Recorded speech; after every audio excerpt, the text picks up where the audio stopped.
Mesdames, Messieurs, bonsoir. Cette semaine, au Touche-à-Tout, j'aurai le plaisir d'accueillir deux invités. Dans un deuxième temps, un récipiendaire d'un prix assez important, vous allez voir, c'est Maurice Grégoire. Mais comme premier invité, j'ai le plaisir d'accueillir un de mes chroniqueurs assidus cette année. Et nous allons parler de politique américaine. Alors, j'ai le plaisir d'avoir à mes côtés Vincent Blanc. Bonsoir, Vincent. Bonsoir, Pierre.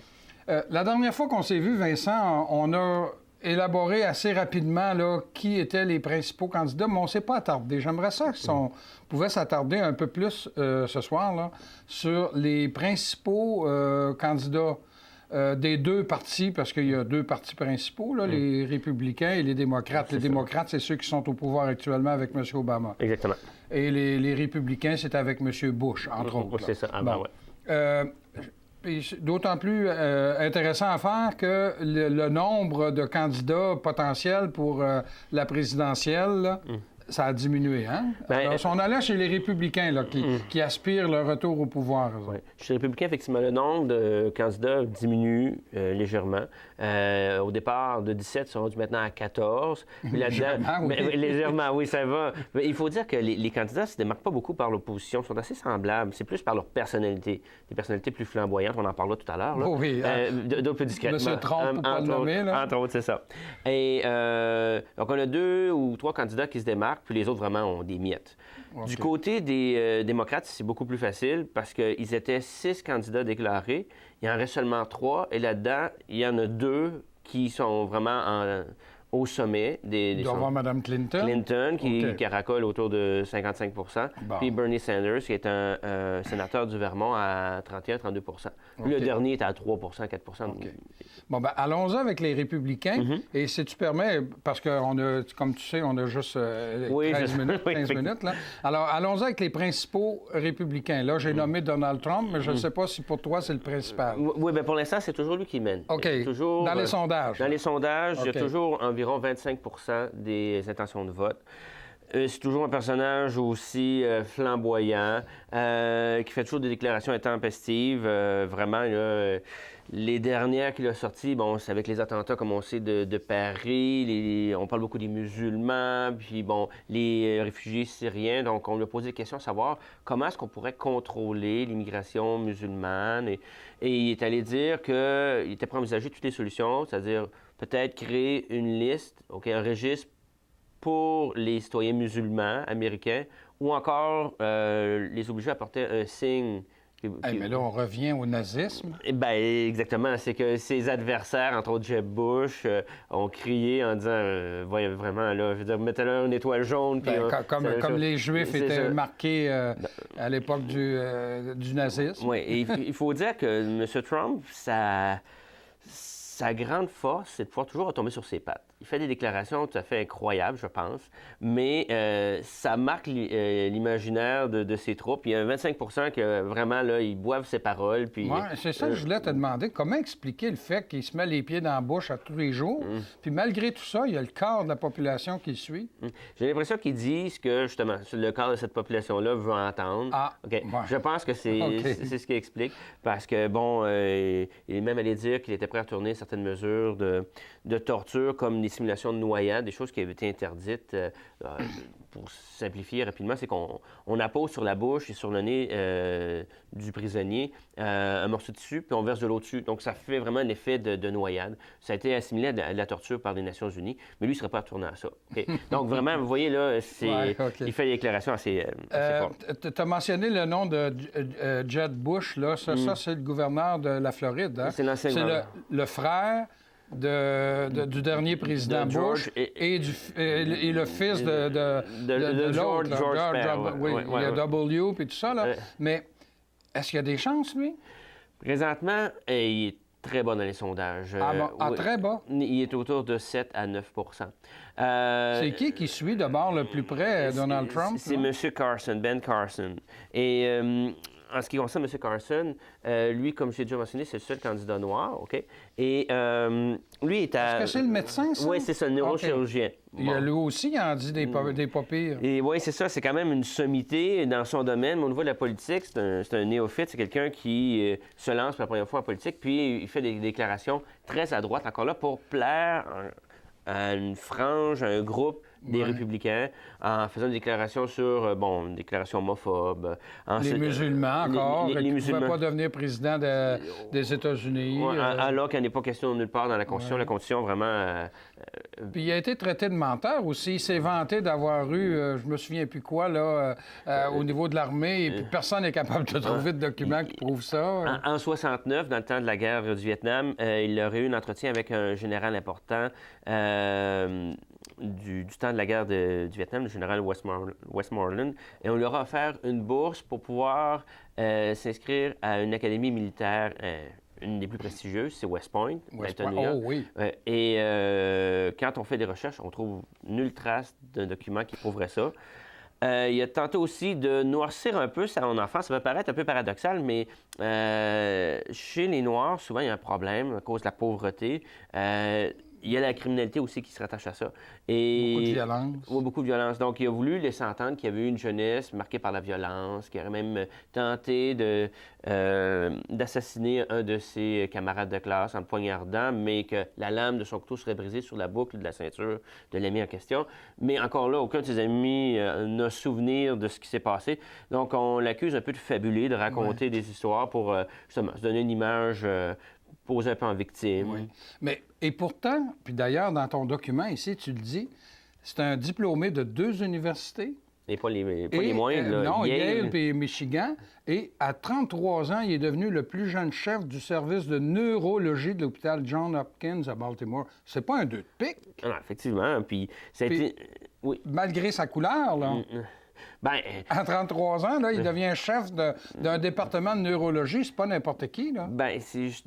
dans un pays qui a souvent été teinté de racisme, ben oui. Effectivement, c'est qu'il a réussi à percer puis démontrer, quand on parle d'égalité des chances. Mais là, présentement, il y a des positions très à droite, mais il faut comprendre que ça plaît à une partie de l'électorat américain. Exemple, sur le port des armes. Lui, c'est un fervent défenseur du port des armes. Il est même allé jusqu'à dire que si les nazis avaient été armés dans le temps de la guerre... pas les nazis, pardon, si les Juifs, pardon, avaient été armés dans le temps de la guerre, ils auraient pu mieux se défendre contre les nazis, puis ils auraient peut-être pu éviter l'Holocauste. Oh. C'est un peu gros. Quand on sait la puissance de l'armée allemande, c'est un peu gros.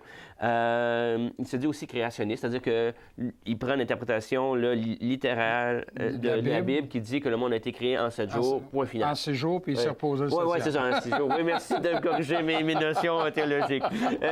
Mais effectivement.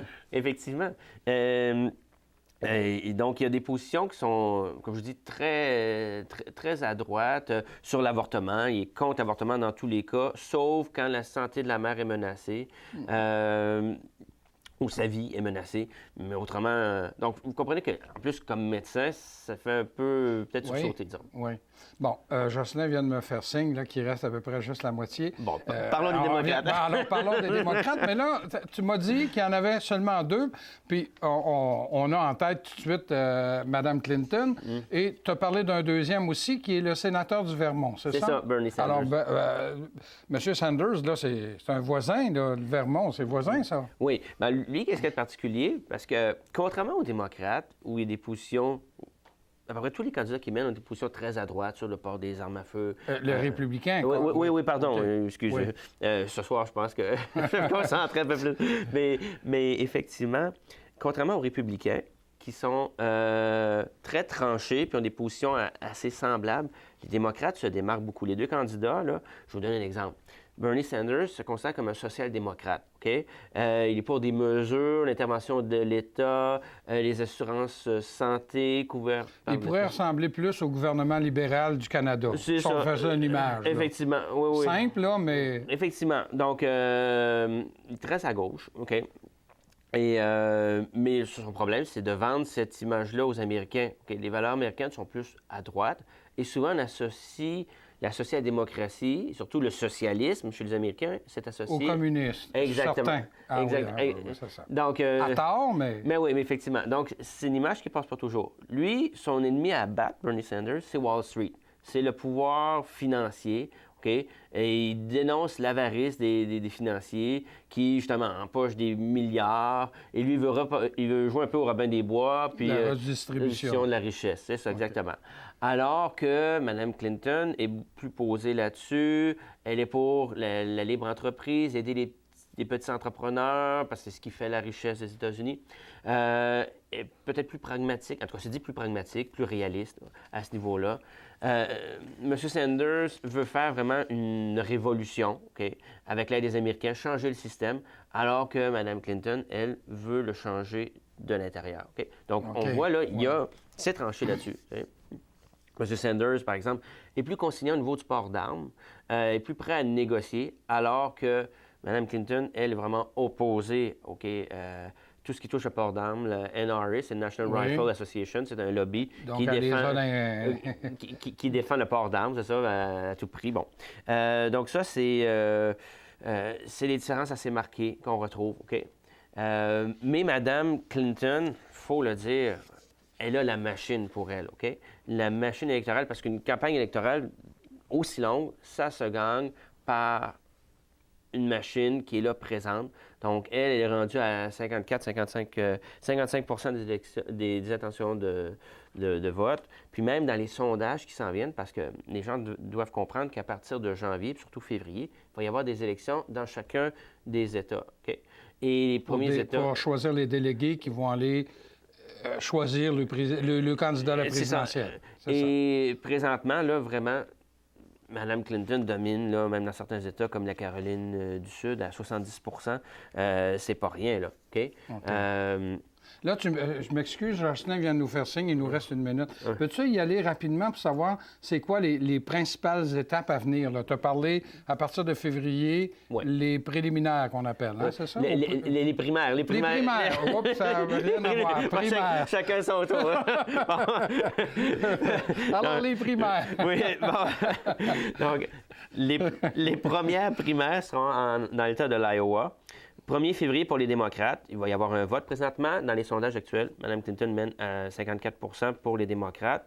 Les républicains, c'est Trump avec 24 puis Carson à 23,5 donc c'est très serré. Et les républicains, eux autres, tiennent leur vote le lendemain, le 2 février.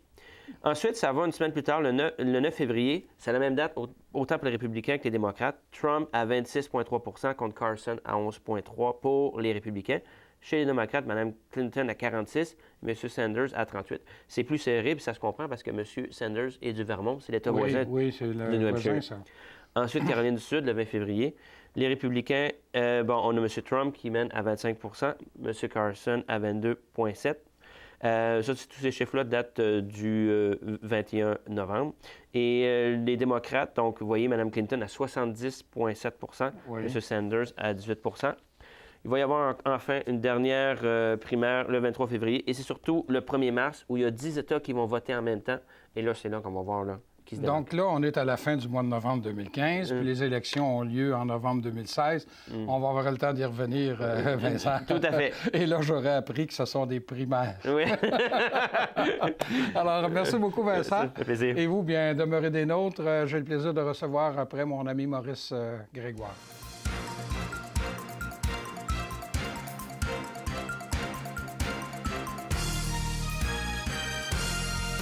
J'ai le plaisir d'avoir à mes côtés un ami de longue date. Je dirais même plus de 40 ans. Ça nous rajeunit pas, mais c'est pas grave, on est jeunes de cœur. J'ai bon plaisir d'avoir à mes côtés, comme je vous dis, Maurice Grégoire. Bonsoir, Maurice. Bonsoir, Pierre. Je te félicite. Merci bien. Tu as eu le prix du gouverneur général pour l'entraide. Oui. Ah ben, chapeau, hein, parce que dans la région de Thetford, on doit les compter sur les doigts d'une seule main, les gens qui ont reçu un prix du gouverneur général comme ça. Oui, mais il suffit que c'est pas un concours, là, vraiment. En réalité, il suffit qu'un organisme te présente, puis c'est sûr que ça suppose qu'on a une certaine feuille de route, si je peux m'exprimer oui, ainsi. Hein? Hey. Alors, tu as reçu un certificat des mains même du gouverneur, M. Johnston. C'est ça, oui. Est-ce que tu es allé à Ottawa? Non, c'était à la Citadelle de Québec. À la Citadelle de Québec, le 6 octobre dernier. On était 29 personnes. Il y avait des gens du Canada, mais surtout du Québec. Et c'était une belle cérémonie. C'était impressionnant. Là. Ah oui, j'imagine. Oui, hein? entrer en procession. Est-ce que c'est très protocolaire? Pas tellement, mais c'est sûr qu'on entre, on salue le gouverneur général. Ensuite de ça, on est appelé. Il nous salue personnellement. Bonjour Maurice. Et puis, on va s'installer à côté de lui, debout, et il y a 2 ou 3 phrases qui sont lues à propos de nous. Ensuite de ça, on reçoit le certificat des mains du gouverneur général, et puis, par la suite, on peut prendre des photos. Oui, et puis là, tu as eu... au revers de c'est l'insigne, oui. L'insigne, alors ça, c'est rare, ça, là. Oui, c'est pas tout le monde qui a ça, là. Mais c'est possible pour bien des gens, mais c'est ça. Il faut qu'il y ait des organismes qui nous présentent, ou un organisme. Alors, tu as reçu ça pour l'entraide. Autrement dit, l'entraide et le bénévolat. Oui, c'est ça, oui. Alors, toi, Maurice Grégoire, là, quand tu es venu au monde, tu es tombé dans la marmite du bénévolat, j'imagine. Bien, un peu. Mais en fait, c'est sûr que moi, je suis fils unique, je viens de Saint-Jean-de-Brébeuf, et puis c'est mes parents, entre autres. Ma mère, c'était... Quelqu'un me demandait quelque chose ou quelqu'un avait besoin, elle rendait service. Et je me souviens, entre autres, de mon père, lorsque le magasin général a brûlé. Alors, je dois avoir à peu près 7 ans. Il a pris sa plus belle poutre qu'il avait gardée pour agrandir la grange, un 8 pouces carrés de 36 pieds de long, et il l'a donné pour la construction du nouveau magasin général. Cette poutre-là est encore là, et c'est la poutre centrale du magasin à Saint-Jean-de-Brébeuf. Donc, la pomme n'est pas tombée très loin de l'arbre. C'est ça, si on peut dire. Moi, Maurice, je te connais depuis au-delà de 40 ans. Tu as toujours été impliqué à quelque part.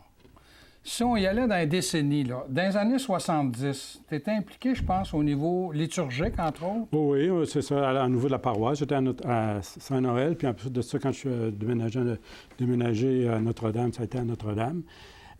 Puis, entre autres, dans les aspects liturgiques, les sessions de préparation au mariage, là. Et puis, il y a eu un moment... Oui, c'était populaire dans ce temps-là. Moi, je me suis marié en 71 et puis j'avais suivi les cours de préparation au mariage. Il y a eu aussi, à un moment donné, je me souviens plus quelle année, c'est la Grande Mission. Alors, j'avais travaillé en animation dans ça, puis des choses comme ça, oui. Il faut dire que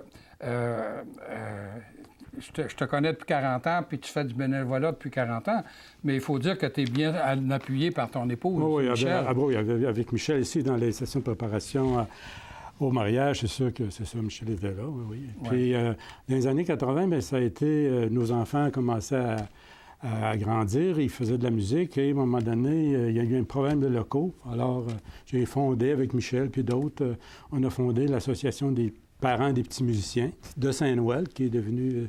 Puis là, l'école de musique qu'il y a dans la Maison de la Culture, là, c'est ça. C'est la suite de ça, là. C'est ça.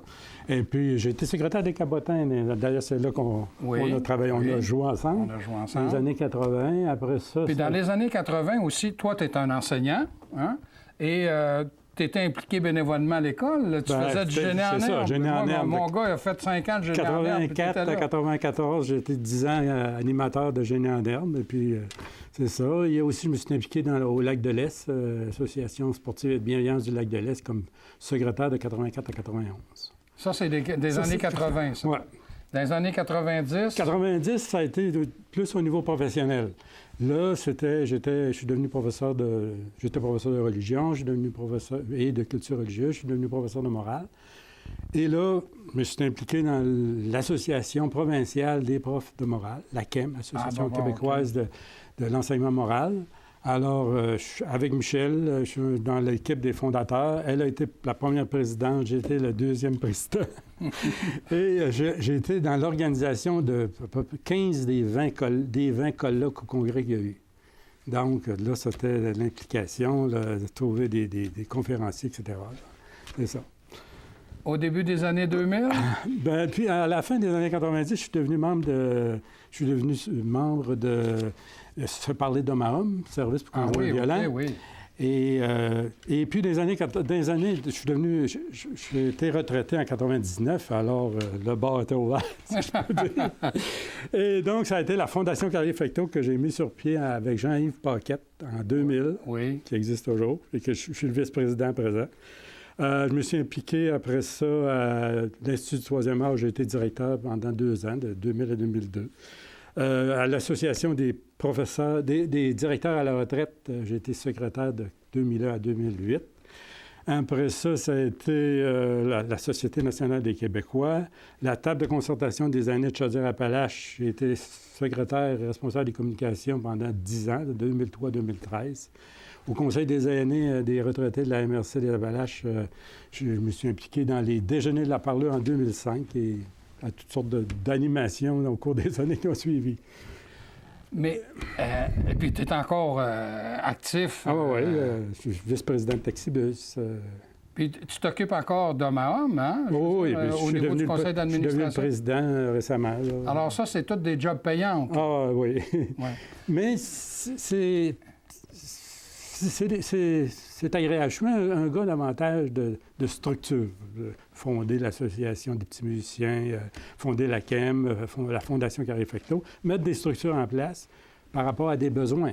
En tout cas, ça a été un peu mon cheminement. Là, on fait des folies, puis je dis, des jobs payants, mais tu vas chercher ta satisfaction où? C'est quoi qui te motive à toujours t'impliquer et à ne pas arrêter? Bon, tu as une épouse qui te seconde, puis qui t'appuie, puis qui travaille avec toi côte à côte. Tu as une bonne santé. Oui, mais je veux dire, tu pourrais dire, là, moi, je vais lever le pied un peu, mais tu es toujours impliqué. C'est où tu vas chercher ta satisfaction dans ça? Bien, c'est quand tu réussis quelque chose, tu fais quelque chose. Comme je m'implique là, dans Génération Plus. Bon, alors, le bulletin, qui est diffusé par le courrier. Par courrier électronique. Par courrier électronique, moi, je le reçois. Le Conseil des aînés et des retraités. Bon. Oui. J'ai fait quelque chose de semblable au niveau de la table régionale. C'est un petit bulletin qui s'appelait Au fil des jours. Mais de communiquer de l'information, puis de la communiquer le rapidement possible, le plus vite possible, puis que les organismes, les gens sont satisfaits, les gens disent « Oui, c'est utile, ça nous rend service ». Par exemple, ils annoncent qu'il va y avoir un tel nouveau programme qui va sortir, comme projet Nouveaux Horizons pour les aînés. Alors, du moment quand on a l'information, si on la communique, bien, ça fait que les organismes, ils peuvent se préparer, présenter des projets, puis donc, c'est...